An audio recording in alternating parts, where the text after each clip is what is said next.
السلام علیکم ورحمۃ اللہ وبرکاتہ۔ الحمد للہ رب العالمین والصلاة والسلام على رسوله النبی الکریم، اما بعد، قال اللہ تبارک وتعالی ان المتقین فی جنات ونہر فی مقعد صدق عند ملیک مقتدر۔ وقال النبي صلى الله عليه وآله وسلم سبعة يظلهم الله في ظله يوم لا ظل إلا ظله، رواه البخاری۔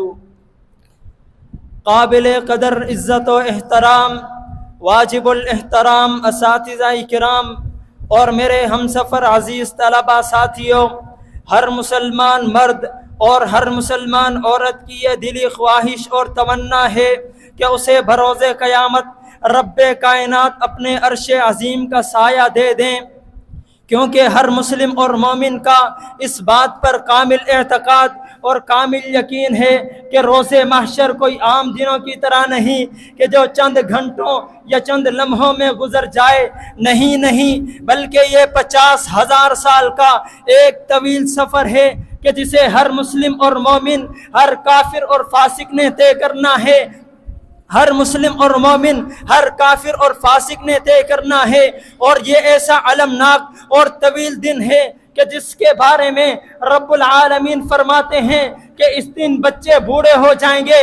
سورۃ المزمل آیت نمبر 17 رب کا قرآن کہتا ہے، رب کا قرآن اعلان کرتا ہے فَكَيْفَ تَتَّقُونَ إِن كَفَرْتُمْ يَوْمًا يَجْعَلُ الْوِلْدَانَ شِيبًا۔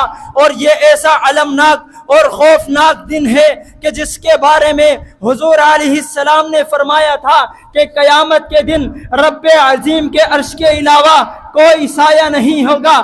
عزیز ساتھیوں، پھر سوال پیدا ہوتا ہے کہ آخر ایسے کون خوش نصیب لوگ ہوں گے کہ جنہیں کل قیامت کے دن رب کائنات اپنے عرش عظیم کا سایہ نصیب کرے گا؟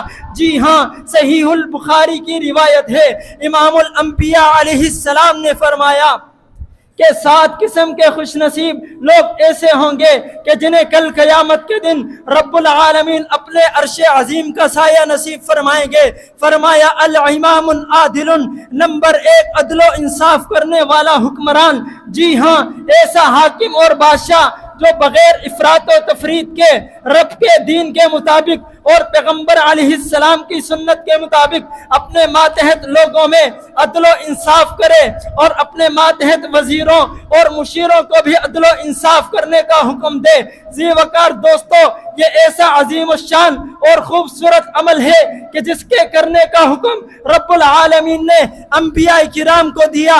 جب جناب داؤد علیہ السلام کو رب کائنات نے خلافت کا لباس پہنایا تو 7 عدل و انصاف کا حکم دیا۔ فرمایا یا داؤد انا جعلناک خلیفۃ فی الارض فاحکم بین الناس۔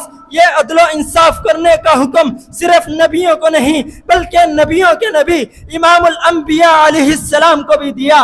رب کا قرآن اعلان کرتا ہے فاحکم بینہم بما انزل اللہ ولا تتبع اہواءہم اما جاءک من الحق۔ جی ہاں، یہ ایسا عظیم عمل ہے کہ جس کے کرنے کا حکم رب العالمین نے اہل ایمان کو دیا۔